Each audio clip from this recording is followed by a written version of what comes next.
সাতক্ষীরা অন্তঃসত্ত্বা গৃহবধূকে গণধর্ষণ মামলায় আসামি গ্রেপ্তার। সাতক্ষীরা সদরে অন্তঃসত্ত্বা গৃহবধূর গণধর্ষণ মামলায় দেলোয়ার হোসেন নামের এক আসামিকে গ্রেপ্তার করেছে পুলিশ। র্যাবের সহায়তায় সোমবার দুপুর 2:30টার দিকে শহরের বাইপাস সড়কের বকচরা এলাকা থেকে তাকে আটক করা হয়।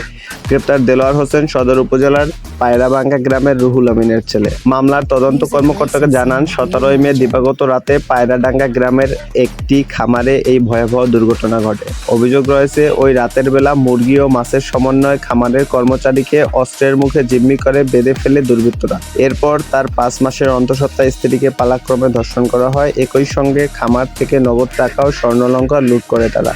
ঘটনার পরদিন ভুক্তভোগী নারী সদর থানায় নারী ও শিশু নির্যাতন দমন আইনে মামলা দায়ের করেন। মামলার নামে উল্লেখ করা হয় 3 জনের। ইতিমধ্যেই 2 জন আসামি গ্রেপ্তার করে ডিএনএ পরীক্ষার জন্য সংশ্লিষ্ট কর্তৃপক্ষের কাছে পাঠানো হয়েছে। সোমবার মামলার 3য় আসামি দেলোয়ারকে গ্রেপ্তার করে 5 দিনের রিমান্ড চেয়ে আদালতকে পাঠানো হয়েছে বলে জানিয়েছে পুলিশ।